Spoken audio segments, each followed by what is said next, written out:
Sejam muito bem-vindos a mais uma live literária, tudo bem? Estamos aí na última live literária do dia de hoje.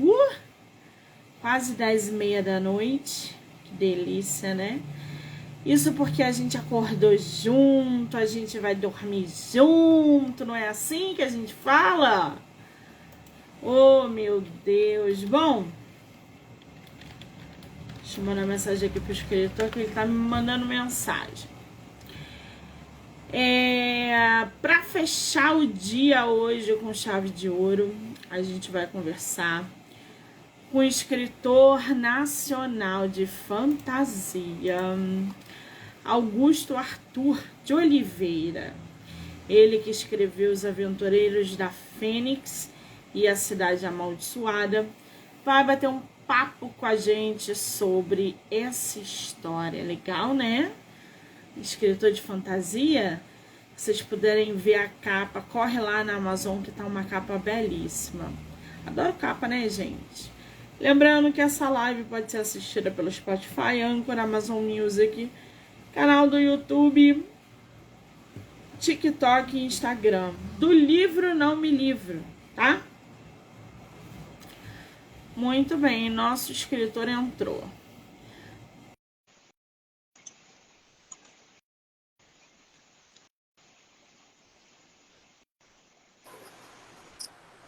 Opa! Olá! Boa noite! Tudo bem, querido? Tá me vendo e tá me ouvindo? Perfeitamente! Maravilha! Seja muito bem-vindo ao meu projeto de lives do mês de maio. Muitíssimo obrigada, tá? Eu que agradeço. Eu falo de cara assim que eu nunca imaginei que ia estar agora aqui frente a frente contigo, né? Assim, pelo menos online, né? Para conversar. Falo com toda sinceridade. Que fofo! É a tua primeira live literária? Sim, primeira entrevista. Eu uma vez conversei com um amigo meu, numa entrevista, assim, uma entrevista, né? Foi para apresentar o projeto do meu livro, logo no começo. Acho que tinha malmente acabado de lançar o livro, mas assim, entrevista assim como contigo, assim, primeira vez. Tô até nervoso, Não precisa ficar nervoso, que falar de livro é muito bom. Principalmente falar sobre o nosso livro, né? Que dá mais prazer ainda. Você é de qual lugar do Brasil? Sou de Belém do Pará. Belém do Pará. Conhece o Rio de Janeiro? Ainda não tive oportunidade. Não, você pretende vir a... Tem um amigo meu que já passou um tempo por lá, sempre me convidou para ir, só que nunca tive oportunidade, mas quem sabe, futuramente. Esse ano vai ter Bienal aqui no Rio. Você pretende vir?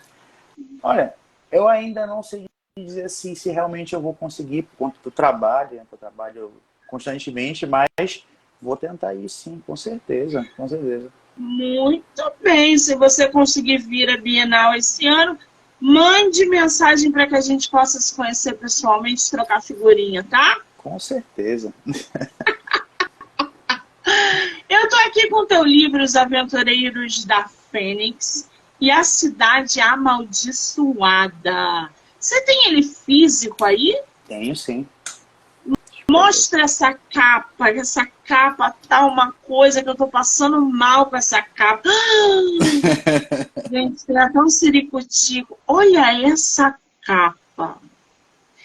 Temos que conversar sobre essa capa. Primeiro, porque a fonte escolhida está maravilhosa.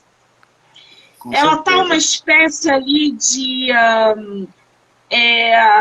eu vou arriscar, mas se eu tiver ido muito longe, você me traz de volta. Tá bom. Não é a capa do Harry Potter, mas é uma cena do Harry Potter que eu bati o olho na tua capa e falei, meu Deus, está linda essa capa por causa de toda essa...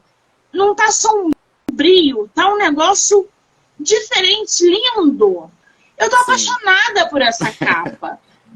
E na minha concepção lembra muito uma cena de Harry Potter. Eu adorei essa capa. Você tá de parabéns. Obrigado, mas na verdade, assim, eu vou assumir isso pra ti. Eu tenho uma ideia de capa na mente, assim, que quando a gente vai escrevendo, a gente vai montando, a gente vai tendo uma ideia do que a gente gostaria, né, da capa. E eu tinha uma visão da capa, sendo bem sincero, totalmente diferente do que a editora Viseu me entregou, né, que é a editora porque eu publiquei o livro. E quando eu joguei a proposta para eles, mostrei assim mais ou menos como eu gostaria de ter a capa, eles falaram assim, olha, vamos trabalhar em cima, a gente vai apresentar para você uma capa, se você gostar, você nos fala. Se você não gostar, não tem problema, a gente apresenta outras capas. Foi amor à primeira vista. Quando eles mostraram a capa pela primeira vez, assim, eu olhei assim, não, perfeito, perfeito. É tipo assim, né? Vocês estão de sacanagem comigo, né? Exatamente. Eu fiquei, sinceramente, olhei assim a capa, eu fiquei assim uma hora parado, assim, olhando para frente do computador, olhando o e-mail, assim. Meu Deus do céu. Mostra de novo a capa no livro físico, por favor. Gente, olha esse trabalho. Que belo. Uma capa brilhosa. Não tem nada chamuscado. Tá uma capa meio que, talvez, realista, um negócio. Tá muito bem feita essa capa. Sim, tá com muito certeza, bem com feita. certeza. A capista tá de parabéns. Agora, esse é o teu único livro publicado ou você tem outras obras no mercado? Não, por enquanto, esse é o primeiro livro que eu publiquei. A ideia é esse livro. A história em si, ela vai além do primeiro livro. Ah, então ela tem continuação. Sim, sim, sim.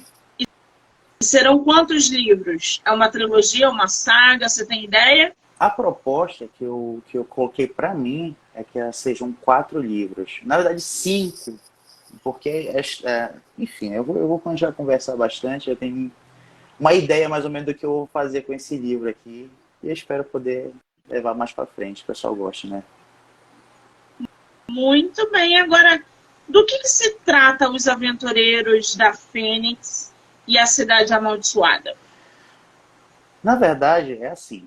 É uma história de 3 personagens, né, de 3 pessoas que vivem num reino e nunca se aventuraram, nunca fizeram nada, mas sempre foram aquelas pessoas, aquela brincadeira de criança que, eu quero ser o super-herói, eu quero ser aquele que salva o mocinho aqui e tudo mais. Então, basicamente, no começo, a ideia era essa.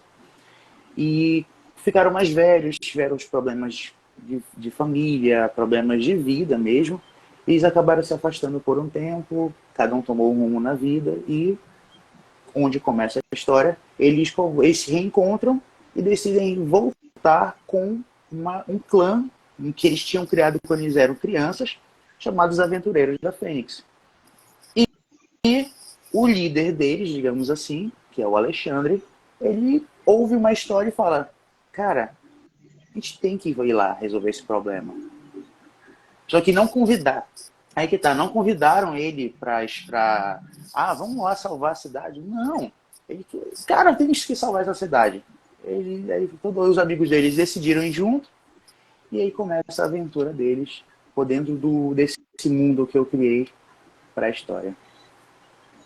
Muito bem. Eu vou ler aqui um trechinho da sinopse e depois você ler um pouquinho da sua história pra gente. Pode ser do início, do meio, do fim, o que você quiser, tá? Tudo bem.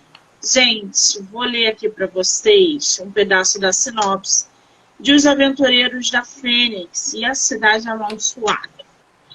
Há mais de 15 anos, Alexandre, Ramírez e Charles, 3 rapazes de distritos diferentes, se conheceram embaixo de uma grande árvore localizada em uma das praças do Reino de Nó. Desde então, eles são grandes amigos.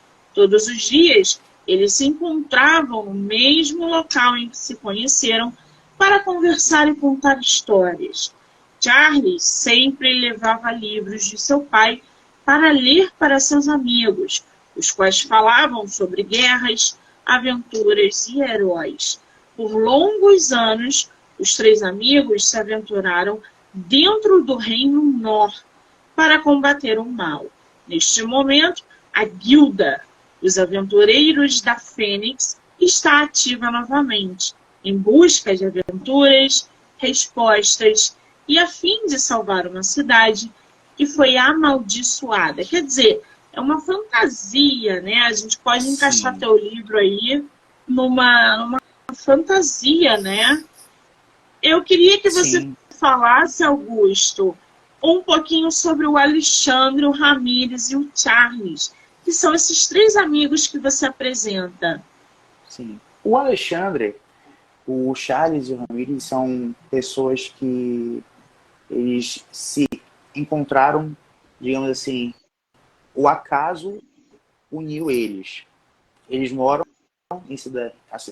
A ideia na história é que o Reino Nor é dividido em três partes. A parte mais, digamos assim, mercante, onde as pessoas mais pobres moram, eles se dividem por classe. A parte hoteleira, onde os viajantes, as pessoas que trabalham com aquela parte, digamos assim, com música, com canto, fica nessa área, as pessoas são divididas assim. E a partir das famílias reais que trabalham para o rei, moram próximo do castelo. Então, cada um deles mora em uma parte diferente do reino. Porém, existe uma praça com uma grande árvore no centro de hotéis, que fica no meio do reino, que as pessoas gostam de passear. E lá eles três se encontraram, uma vez conversaram bastante e fizeram amizade quando crianças. O Alexandre, ele, digamos assim, ele é o cabeça quente, é o que gosta de tomar a frente de tudo, ele quer resolver tudo, ele acha que ele tem a capacidade de solucionar o problema de todo mundo e até o dele. Ele se vê como um grande herói das histórias que ele ouvia do Charles e sempre sonhou em poder mudar as ideias das pessoas com relação a quem mora para a cidade, a parte mais pobre do reino e tudo mais. O Charles, ele é, digamos assim, o mais relaxado de todos. Ele é músico, a família dele é formada só de músicos. Ele é o único homem da família, assim, além do pai, né? Ele tem 3 irmãs, todos músicos, e sempre foi aquele, a família dele é aquela que incentiva, que está do lado, que quando ele decide tomar uma atitude nova, ele fala assim, vai lá, faz. E ele sempre teve essa sensação, então tipo, ele sempre abraçou todo mundo. Por causa disso, ele sempre abraçou as pessoas com a música dele também. Já o Charles, ele é o mais tímido, ele é o que tem medo de tudo, é o nervoso, é o que pensa muito e não faz nada, e tem problemas de poder alcançar o pai. Ele sempre quis ter a aprovação do pai, da mãe, e ele não consegue alcançar o pai nas ideias que ele tem. Enfim, basicamente esses são os 3. A loucura que os 3 criam. Cada um tem uma personalidade diferente, que ao mesmo tempo conseguem ali se juntar dentro das suas peculiaridades, dentro dos seus jeitos. Cara, é sensacional isso, né? Agora, você conseguiu, no teu primeiro livro, publicar para uma editora, fazer uma capa incrível e construir uma fantasia onde tem 3 personagens muito fortes, um reino, que é o tal do Reino Nor, né? E eu queria saber como é que foi esse teu processo de fazer uma fantasia como essa, criar uma história como essa. Como é que foi para você produzir esse primeiro volume? Foi um processo bem longo, na verdade. Tudo começou em 2009, quando eu estava na faculdade ainda. Eu estava numa aula de literatura portuguesa, a professora estava conversando com a gente sobre como é que era o desenvolvimento de personagens estilo herói. Aí veio na cabeça aí durante a aula, eu falei assim, acho que seria interessante criar uma história. Tanto que a história inicial, o nome dos personagens eram diferentes. Eu comecei a escrever e entregava, eu escrevia com aquela pressa, com aquela ideia na cabeça quente, na velocidade assim, imprimia, entregava para alguns amigos para eles lerem. O que tu acha? Tá bacana, mas tá muito rápido. Tem um amigo que ele uma vez falou para mim assim: tu escreve como se tu estivesse escrevendo um roteiro de filme. A gente consegue visualizar, mas não tem a emoção de um livro.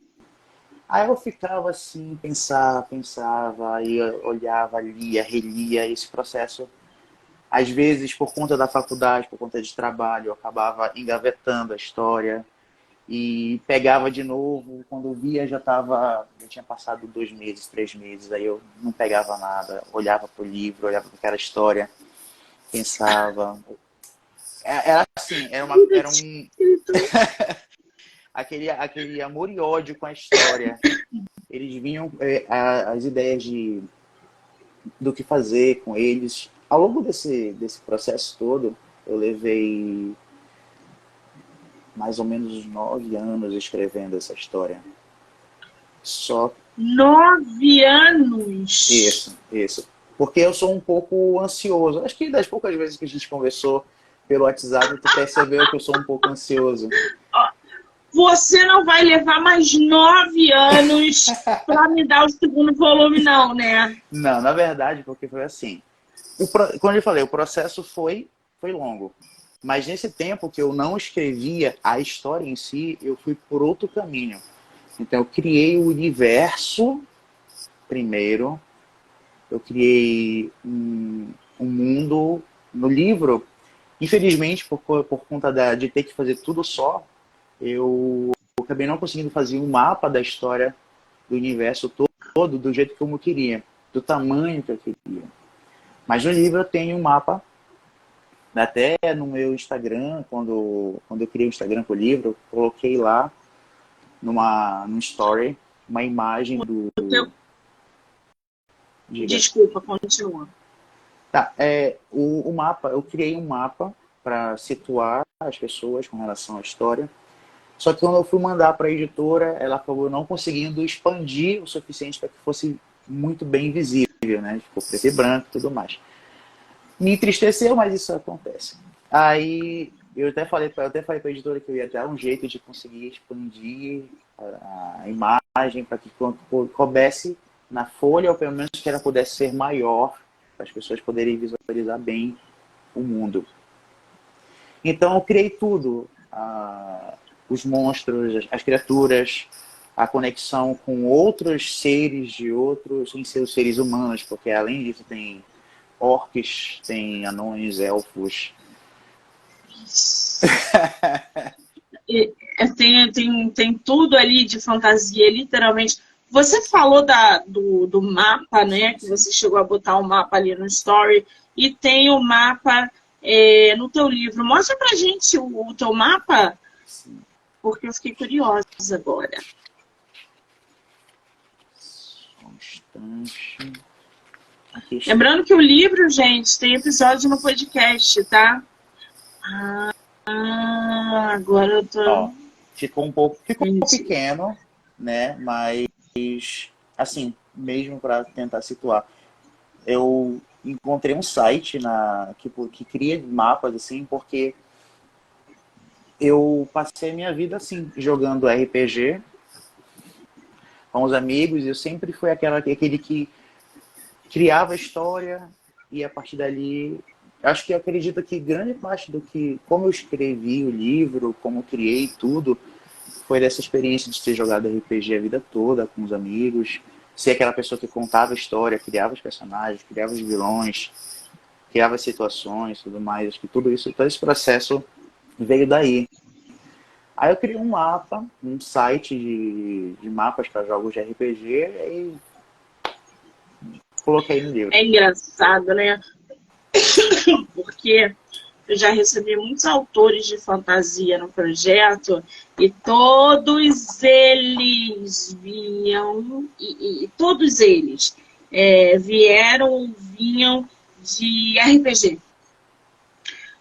Ou jogavam RPG, ou tinham alguma referência do RPG, ou ainda eram ativos no RPG, porque o RPG acaba, né, estimulando você a criar uma história fantasiosa, inclusive para te inserir no próprio jogo, na própria dinâmica ali do RPG. Então, reino, orcs e nananã, isso tudo tem uma grande influência, o RPG realmente.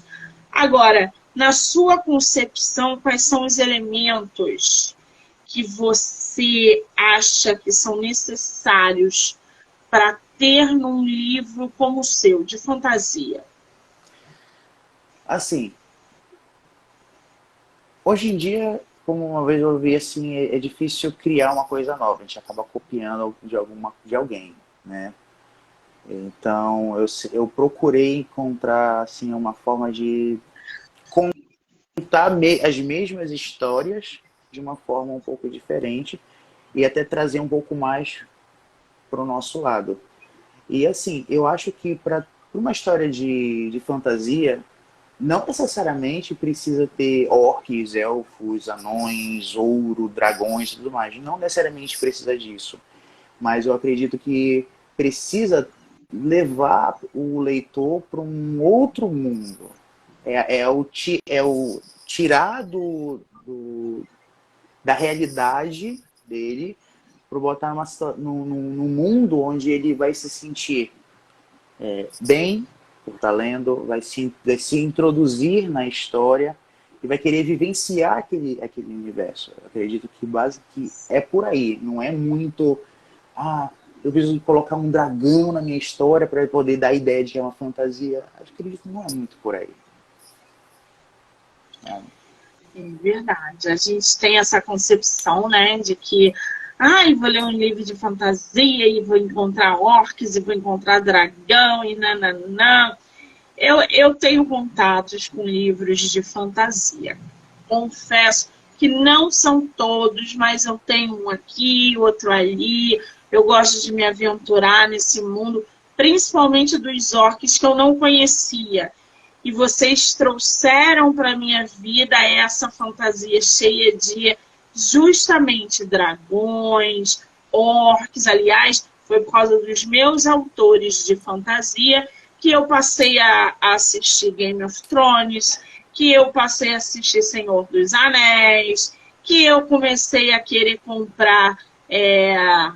qual é o nome daquele outro, gente, que é badaladíssimo, que todo mundo usa como referência, enfim. Então, foi através dos meus autores que eu fui ali ingressando, porque até então era fantasia lá e eu aqui, porque eu achava uma bobeira esse negócio de dragão. E não! As histórias são tão bem construídas, os autores nacionais têm tantas referências boas, que na hora de eu ler os livros, eu me surpreendo. O que é provavelmente o caso do nosso escritor. Eu ainda não li o seu livro, mas eu vou ler só por causa da tua capa. Porque eu quero essa capa na minha estante. Pois leia. Ainda digo mais. Ainda digo mais. Eu inseri um elemento no meu livro que eu não tenho falado para ninguém, nunca falei. Gente, nosso autor vai cair. Oh, meu pai, nosso autor travou. Oi, oi, oi, oi, oi, oi, oi, oi, oi, oi. Augusto, querido, você travou. Eita. Augusto. Monique. Oi, oi, Aí. oi. Agora Estou te ouvindo. Agora você voltou. Acontece. Mas é justamente o que eu estava falando. Eu coloquei um elemento no meu livro que eu não divulguei em momento algum, ou as pessoas que já leram já vieram comentar comigo sobre, que eu vou falar para ti, que não sei se vai te instigar a querer saber mais, ou te dar as ideias agora eu vou ler. Eu inseri orixás dentro do livro. Orixás? Isso. Falou com a pessoa certa, que eu sou do Borogodó, eu adoro. Devido, assim, eu sou um bandista e... Somos. Perfeito. E ao longo do final, durante esse período de pandemia, que foi o momento assim, que eu mais me conectei assim, com a religião e tudo mais, eu falei assim, não, eu vou fazer um pouco diferente do que eu estava fazendo. Então eu peguei o livro que estava 80% pronto e deletei 70%. Eu recomecei o livro durante a pandemia, praticamente do zero. Eu fiz isso ao longo desses 9 anos. Então eu falei assim, eu vou fazer agora, mas agora eu vou fazer já com a ideia fixa. Então, durante a história, os três, eles encontram uma caravana de ciganos que ensinam para eles um pouco sobre os orixás. E eles passam a ter, digamos assim, poderes vindos dos orixás. Agora, peraí, por que você não inseriu isso ou mencionou isso na tua sinopse? Ou isso é uma espécie de spoiler? É um spoiler. Ah, tá. Então Por tá. que eu não Então, coloquei na já sabia. sinopse? Foi mais porque, assim, não pode, não quero que você ou qualquer outra pessoa imagine que seja por questão de vergonha ou qualquer coisa do tipo. Não, que se fosse eu nem falaria. Sim. Mas é assim, sabe, como se fosse eu quero que seja como se fosse a cereja do bolo naquele livro de fantasia com um dragão. Entendi. É uma espécie aí de plot, né, gente? Porque quando a gente vê a capa, quando a gente lê a sinopse, a gente não tem ideia de que o autor inseriu ali orixás na história, né? Que delícia!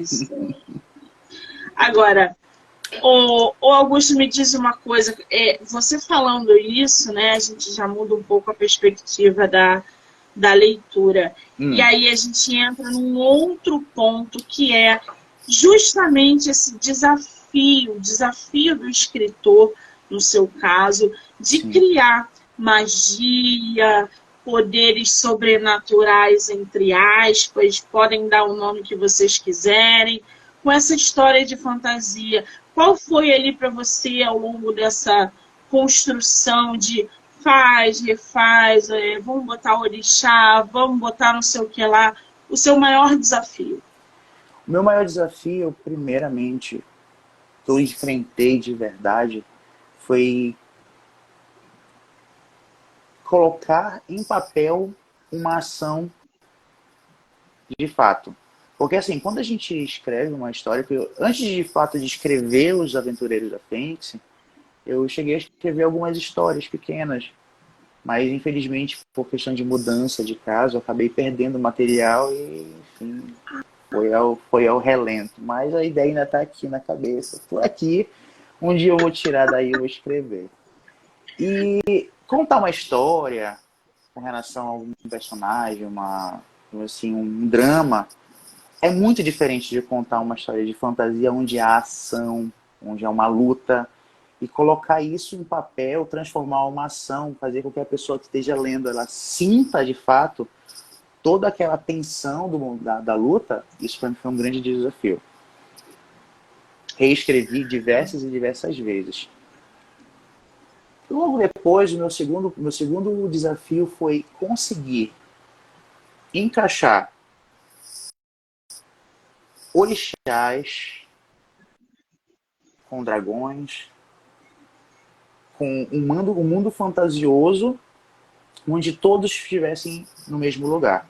Porque a minha intenção com os Aventureiros da Fênix é poder... Isso eu estou fazendo no segundo livro já, vai adentrar no terceiro, no quarto, enfim, todos os livros, em que a minha intenção é fazer com que não somente esse mundo fantasioso que já existe por aí, pelo mundo afora, filmes, livros, séries, mas poder dizer que todos eles estão no mesmo patamar, no mesmo nível. Eles coexistem todos juntos.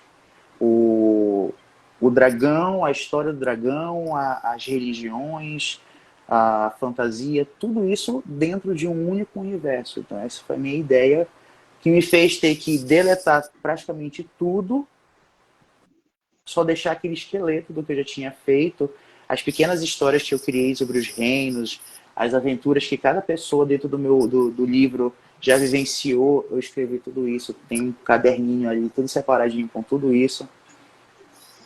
9 anos.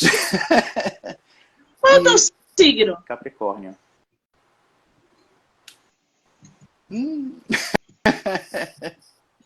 E durante desse processo todo, aí foi poder inserir toda essa história, e eu encontrei um elemento que me faria poder unir tudo e todos numa coisa só. Levei um tempo pensando nisso e eu consegui. E tá aí.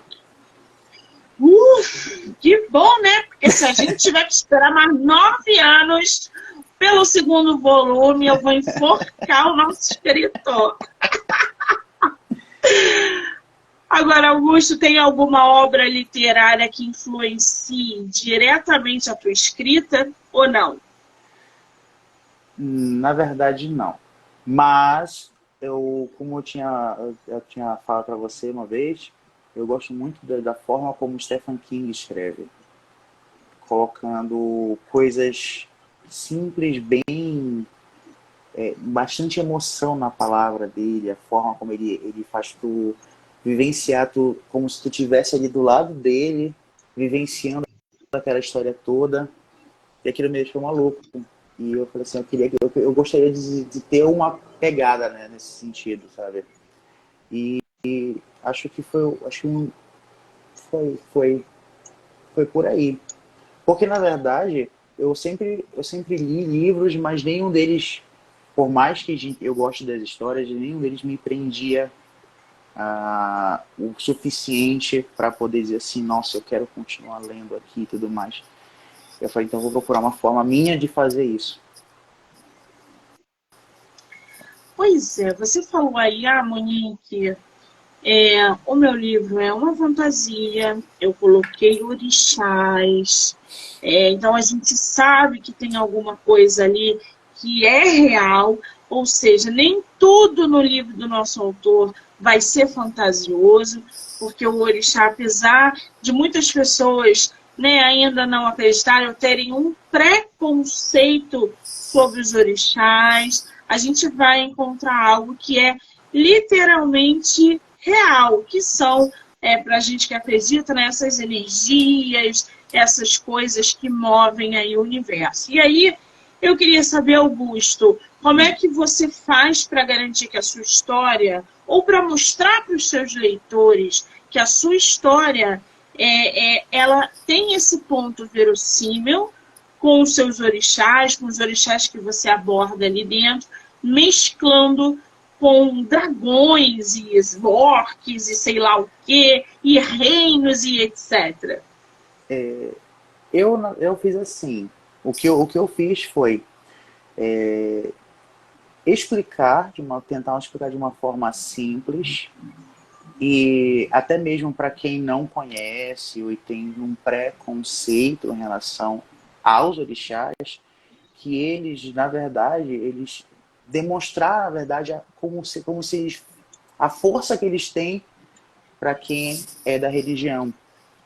Um exemplo, por exemplo, Ogum está na história. E já ia já te perguntar quais eram os orixás que você botou. Vou falar sobre Ogum. Ogum está na história e é ele quem ensina a arte da luta para Alexandre.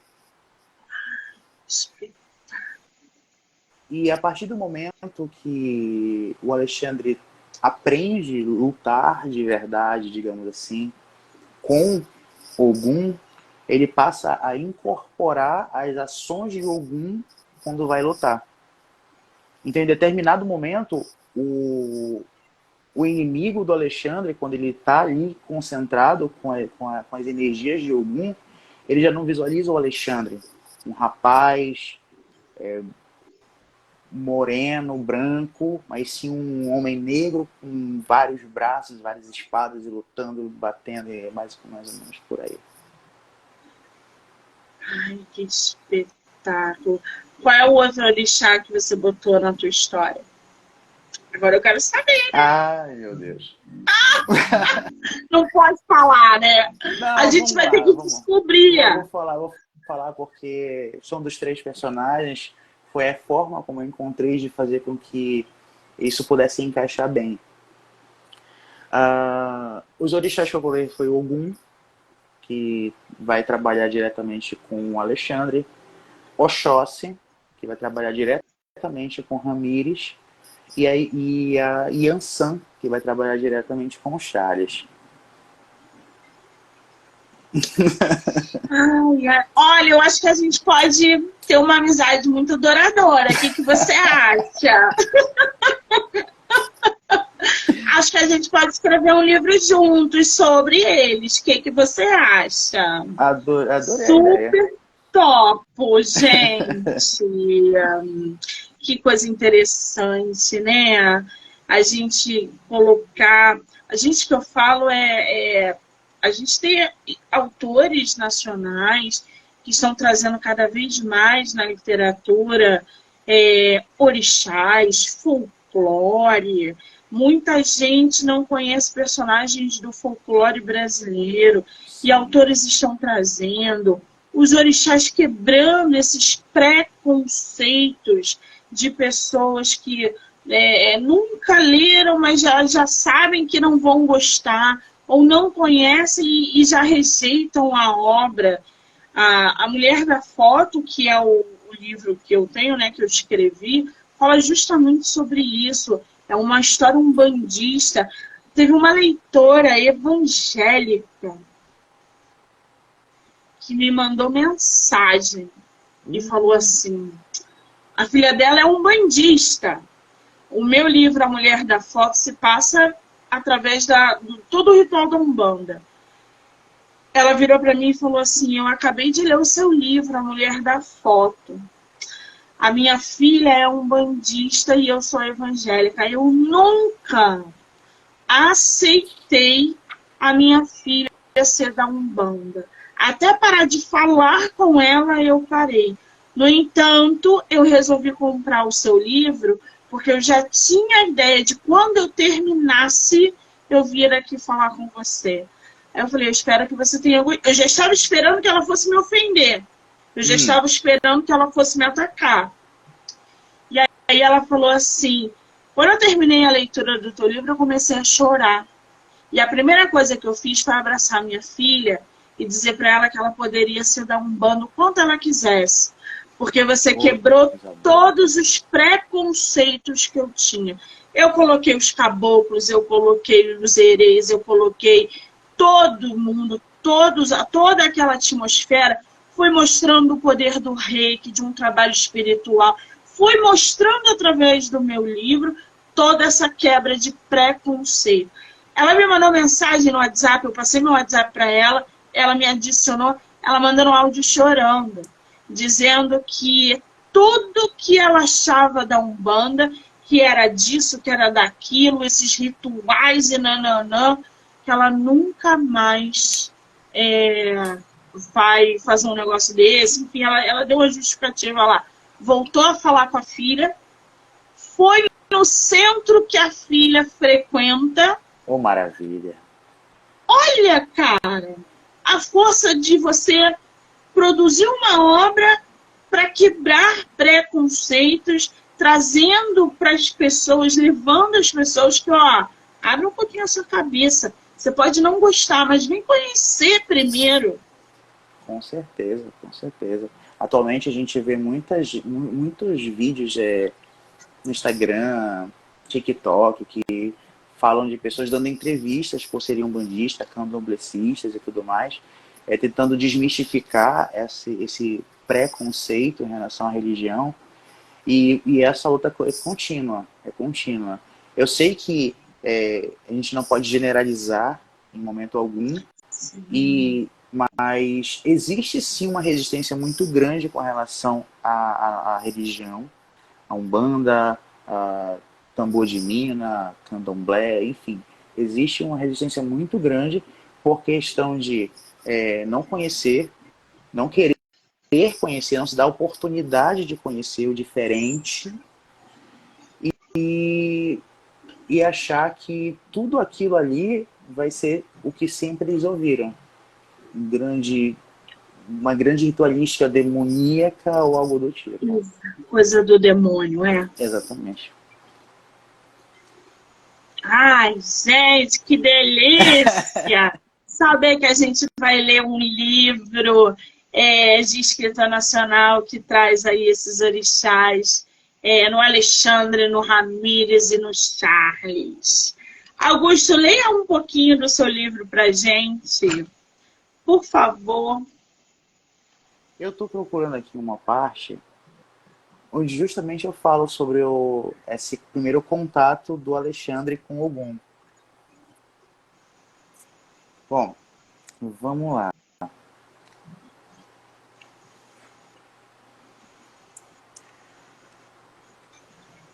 Nesse momento aqui, eu tenho um cigano chamado Pablo, auxiliando o cigano, pessoa física, chamado Pablo, auxiliando o Alexandre a desenvolver, encontrar o combate com Ogum. E aqui, os dois se olharam e correram ao mesmo tempo para cima de Alexandre, que pegou impulso em um pequeno salto, girou seu corpo para o lado, fincou a lâmina da espada no chão e ainda no ar fez um giro apoiado nela, dando um chute no rosto dos dois, que foram ao chão. O primeiro a cair ainda tentou reagir, mas quando percebeu, o joelho de Alexandre já estava pressionando seu estômago, que rendeu pela dor. O segundo apagou na queda. Avançava e derrubava um a um pelo caminho pegou a espada de um deles e usou com maestria. Um bloqueio, um ataque, um bloqueio e mais um desmaiado. Até que encontrou Pablo. Era mesmo Pablo? Parecia maior, parecia mais forte. Não era Pablo. Ele sabia. Era apenas a casca que se movimentando, mas sabia que por dentro era outra coisa. Algo muito mais mortal, mais forte e ágil. Parecia ter 6 braços, golpeava, girava e se defendia como Alexandre nunca tinha visto antes. O jovem sentia que estava enfrentando um exército em apenas um homem. Ataque, defesa, agilidade e poder, tudo de alto nível. Nem mesmo Darius seria capaz contra ele. Tinha certeza disso. Quem é você? Perguntou Alexandre. Sou seu mentor, sou Ogum. Durante todo o seu treinamento você irá me enfrentar. Aproveite o tempo para aprimorar suas habilidades.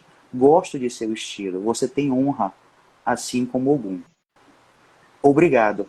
Era só para ter certeza de que estava certo. Sorriu Alexandre, que enfrentou Ogum no corpo de Pablo durante todo o seu treinamento. Tá, que eu vou parar. Gente, nosso escritor tá suando. Tô. Isso é o que tá nervoso ainda, homem? Não, aqui em Belém, nesse momento, está fazendo muito mais quente, de 45 né? graus. Aqui no Rio tá gelado. De meia ainda que a gente fica. Não precisa suar, não precisa ficar nervoso. Augusto, querido, aonde as pessoas podem comprar o seu livro, tanto físico quanto digital? O livro está disponível na Amazon, tanto pelo Kindle quanto físico, né? As pessoas também podem através das livrarias virtuais, né? a Magazine Luiza, Americanas.com e as demais. Além de que uma das coisas que até eu gostei muito de ter ido atrás da editora Eliseu, né, quando me mostraram quais seriam as livrarias que eu poderia distribuir, é que também as pessoas que moram em Portugal ou nos Estados Unidos têm acesso pelas livrarias de lá também, no caso, em formato e-book, né? Muito bem, no site da Amazon tem o físico, tem o digital. Mostra só mais uma vez a capa do seu livro? Com certeza. Olha aí, gente, Os Aventureiros da Fênix e a Cidade Amaldiçoada. Qual é o teu Instagram? Meu Instagram, o pessoal é o mr.augustof. E o do livro, Os Aventureiros da Fênix. Muito bem, eu vou marcar o autor aqui na live. Lembrando que já corre lá, já segue o escritor para acompanhar o trabalho, trocar uma ideia. Essa live pode ser assistida pelo Spotify, Anchor, Amazon Music e canal do YouTube. E, claro, no meu Instagram e no Instagram do nosso autor. Augusto, querido, você fechou a minha noite com chave de ouro. Quero te dizer que eu estou muito feliz de ter você no meu projeto esse mês, que bater esse papo delicioso foi muito, muito bom, muito agregador. Eu só te desejo sucesso, que você não leve mais 9 anos para produzir uma obra. Espero ver mais coisas suas esse ano, ano que vem e sucessivamente. Todo o sucesso do mundo, tá, querido? Muito obrigado. Obrigado pela oportunidade. Como eu te falei logo no começo, eu conheci o teu podcast pelo Spotify, eu comecei a ouvir, eu ficava comigo mesmo. Enquanto eu estava nesse processo de aguardar o livro ficar pronto. Será se um dia eu vou participar de uma entrevista com a Monique? Será? Eu me perguntava todos os dias, meu Deus do céu, será que eu vou conseguir? Aí um belo dia tu me manda uma mensagem. Eu fiquei muito feliz, tu não tem ideia. É porque quando a gente joga pro universo, o universo joga pra gente de novo, entendeu? Por isso que é muito importante a gente cuidar do que a gente exala, do que a gente joga para fora, porque tudo é devolvido. Que bom que os nossos caminhos se cruzaram, que a gente teve essa oportunidade de se conhecer. O espaço está aberto para você voltar sempre que você quiser, inclusive para falar sobre os orixás. Tem muita gente que precisa se conscientizar desse preconceito e quebrar esses estigmas que são criados em volta da Umbanda, do Candomblé, enfim, dessas energias que nos regem. Muitíssimo obrigada, querido. Muito obrigado novamente. E eu espero não demorar 9 anos, não, brincadeira. Eu já estou no processo de escrita do segundo. Eu pretendo entregar até final do ano. Na verdade, minto. Eu devo entregar até final de julho o segundo pronto para a editora. E já emendar logo o terceiro, o quarto e os demais. E assim por diante. Muito bem, estarei aguardando e acompanhando de perto, entre aspas, todo esse processo. Eu quero agradecer a todo mundo que entrou, que saiu, que vai assistir depois, que ficou aqui com a gente. Dizer que amanhã estarei aqui às 9 horas da manhã tomando café da manhã com o escritor nacional e a maratona vai até o dia 22. Muitíssimo obrigada. Augusto, beijo, querido! Um beijão, muito obrigado. Uma boa noite para você.